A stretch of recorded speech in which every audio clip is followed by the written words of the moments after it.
Hey everybody, my name is Richard Vigarelli and I like to write. And today I want to talk about war and warfare, especially in the context of a story and how important it is to have that make sense. Okay? Because the hinge of every good story is conflict. War, kind of a big deal when it comes to, conflict. Okay? So, first of all, let's distinguish the difference between war and warfare. Okay? A war is a stated interaction between two groups of people, or just two groups, and they are trying to hurt each other somehow. Okay? Warfare is the how they actually make with the hurting. Okay? So a person who is gifted in warfare knows how to use various weapons, strategies, tactics, etc. And they can fight. Okay? Whereas a person gifted in war is really just good at giving orders and telling people to go do things that aren't nice. Okay? All right, now there's a bunch of different kinds of wars. Not all wars are created equal. Not all wars are even. Okay? So, most basic kind of war is tribal. Okay, this is Group A, Group B, don't like each other because reasons, so they fight. Usually tribal warfare is going to be pretty low scale, comparatively speaking. You'll usually see this like, say, inner city gangs ripping each other apart, or different minor political factions in a country fighting each other. Also, you'll see it, actual hunter-gatherer tribes, or even tribes that have some level of technology that is not industrial level, beating each other up. Okay, that's tribal. Now, city or nation state is different. Okay, yes, you can group this as tribal, because my tribe lives in this city and the other tribe lives in this city and we're going to fight. Okay? Such as, say, Athens, Sparta. Technically tribal, but it leans into city/nation state. Okay? The difference is city/nation state will have multiple tribes, identifiable tribes, or clans or families or what have you, that are on the same side. Okay? And they are doing this not for their own personal whatever honor, but they are doing this to safeguard where and how they live. Okay? For reasons. Okay? Those are the two biggies. Okay? So you got tribal and city/nation state. Okay? That is city/nation state. And I got me a little friend right here. Come on, come say hi. Come say hi. Yeah. This is my little kitten. Mwah. She's helping. There you go. Okay. So, there's lots and lots of ways of how we do this. Okay? People usually fight for one of a few reasons. First one is going to be just don't like you. You smell bad, you look funny, you talk funny, and you just kind of make me upset. So I'm going to come hurt you. That's I usually see this in ethnic warfare or political warfare. Okay? As in the reason for us fighting. Okay? Another one is territory.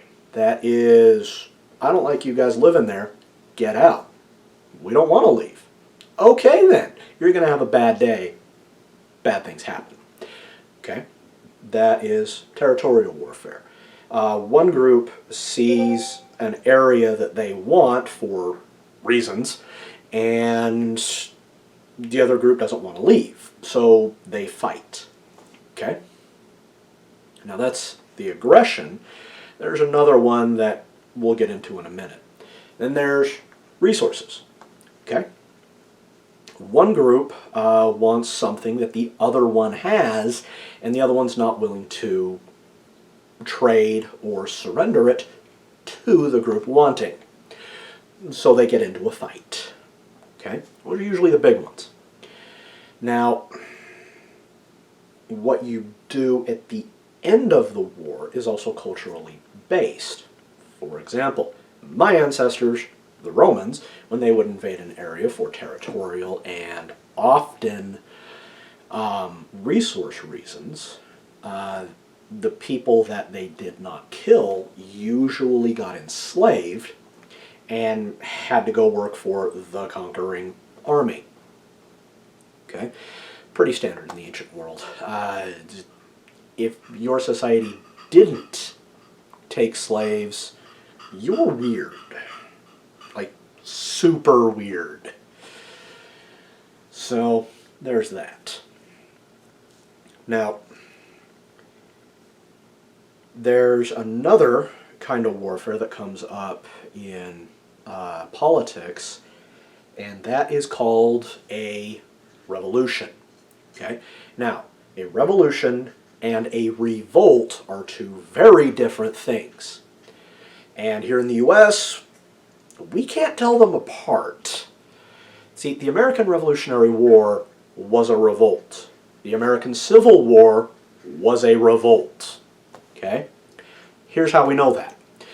One group of people decided that they wanted to leave the main group and go off and start their own country. Okay?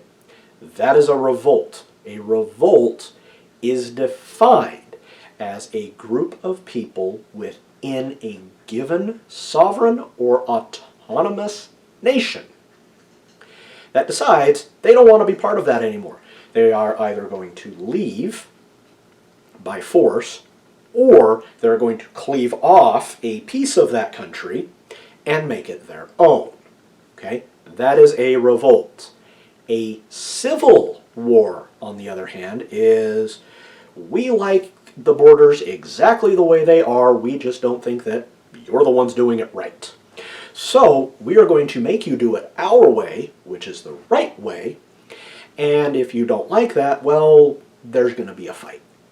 Okay? That's a civil war. Okay?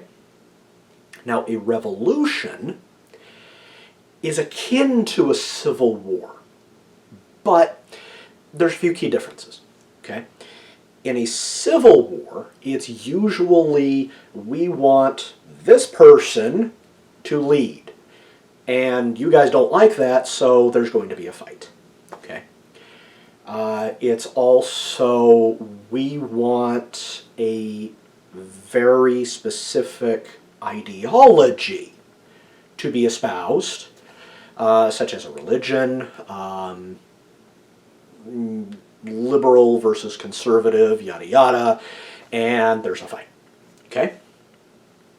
Now, a revolution is we are going to fundamentally change the way this territory is run, and if you have anything to say about that, there's going to be a fight. Okay? So get these straight when you are writing whatever war it is into your story. Whether it is going to be a past thing that's going to be part of the lore, or a current thing that's kind of important for your characters. Okay? Otherwise, you're going to sound like an idiot, and you don't want that, because it pulls your reader out of the story, and then they start nitpicking and making YouTube channels about you and about how dumb you are. Okay? So, another piece of warfare is the difference between strategy and tactics. Okay? Strategy is we're going to take X amount of people with weapons, and we're going to go over here and do this thing. That is going to cause this result in our enemy for this reason. Okay? That is strategy. Okay? Tactics is a little bit more ad hoc, spur of the moment type of thing. Okay? Such as, well, we were going to do this one thing, like a bunch of us were going to run up, scream, cat. We're going to run up, scream, shake things, and then run away, because we're going to be a diversion. Okay? That was the strategy. However, the tactic is when we get up there, they knew we were coming, and they start to throw nets on us, so now we have to fight off those nets, and we have to figure out how to do that. Okay? The strategy still kind of sort of works, but not really. So now you have to come up with a tactic in order to fix the strategy so that things will still hopefully go kind of according to plan-ish. Okay? That's a difference. Strategy requires intelligence and planning. Tactics require observation. Okay? And I could go into a lot more detail than that, but YouTube will get mad at me because it's YouTube. So, let's see here. What else is there? When it comes to weaponry, it needs to make sense for, one, the society that you have written, the culture that you have written, the level of technology that you have written, and the belief structures that you have written therein. Okay? And not always, just because they have the same relative level of technology, are the weapons going to be even slightly similar. We actually saw this in the Holy Roman Empire, which, as we all know, neither holy, nor Roman, nor an empire. It was basically Germany 2.0. Second Reich. Anyway. The city-states within the Holy Roman Empire would fight each other. Kind of a lot. There were all kinds of political maneuverings and balances and alliances and grudges and all kinds of stuff in that nation. Okay? And they all basically had the same level of tech, but depending on how a person's sword was made, depending on how a person's spear was made, and depending on what kind of armor they were wearing in accordance with those weapons, you could actually tell, in many instances, where they were from. For example, there was a weapon called the Allspieß, which means eel spear. This was from, if I remember correctly, Central Germany, whereas people from a little bit more northern would have gone with the regular spears. Okay? You know, tried and true, kind of useful. And then the guys that were a little bit more western would have gone with pikes. These would have functioned, you know, basically the exact same way, but with different implications in different means of fighting, in different tactics of how you use the groups of people that have these weapons. Okay? This stuff needs to be taken into account, right? So let's look at Rome Part 2, otherwise known as the Byzantines. So they were still using a lot of the same stuff from the Western Empire, but because they were kind of sort of a different country, especially after the Western Empire fell, they started changing how things looked and worked and functioned and all of that, and they came up with brand new tech. Now you compare that to the Arabs that were, you know, just south of the empire. They had basically the same level of tech, but the weapons that they had were completely different. The Byzantines favored the, you know, Byzantine broadsword, whereas the Arabs had, you know, kind of the saber slash proto-scimitar thing, which was actually based off of the Egyptian khopesh, which kind of looks like a backwards sickle. Okay? And the way that they fought was completely different. And that had some very serious implications as to the outcome of battles. Battles, by the way, make up wars. Okay? And if you want to learn how to fight a war, I highly recommend for your own edification, read The Art of War by Sun Tzu. And for the political side of it, read The Art of War by Machiavelli. It'll help you out quite a bit in understanding how people deal with the fighting. Okay? All of this will help you write conflicts that you don't necessarily have to include the nitty-gritty of it in the story, but it will help you inform the choices that your characters make within the grand narrative. Okay? For example, classic book, Gone with the Wind, which is about the Civil War, and a Southerner dealing with Northerners coming in and breaking things, and love therein. That would have gone completely different had it taken place 10 years earlier during the antebellum era and or the Mexican-American War. Totally different story, because the politics, nature of the war, and so forth are completely and totally different. Okay? Now, let's say that the American Civil War, aka Southern Revolt, gets delayed for 40 years and actually crops up in about 1910. Totally different tech, totally different war, totally different storyline, because of the way the war is fought. It changes the way the characters are going to behave. Now, human nature is human nature, but the ramifications and specific damage caused to not only the body but the mind and the heart are going to inform the way given characters behave. Okay? And for what reasons. So, this needs to be taken into account if you are going to have a mass conflict in your story like war. Okay?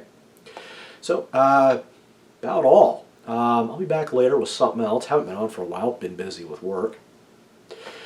And so like, share, subscribe. Feel free to leave a comment. Feel free to yell at me. I really don't care. I'll probably see you guys later with something else. And by the way, feel free to pop onto Amazon, Google my name, and search my name, Richard Vigarelli. I've got 3 books up there. One at this time is called The Rules of Profit. It's all about how to do business. I got another book called The Science of Magic, which is I take a scientific look at magic, assuming that it's real.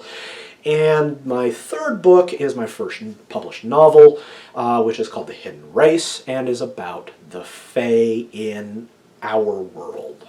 So, talk to you later, guys. Bye now.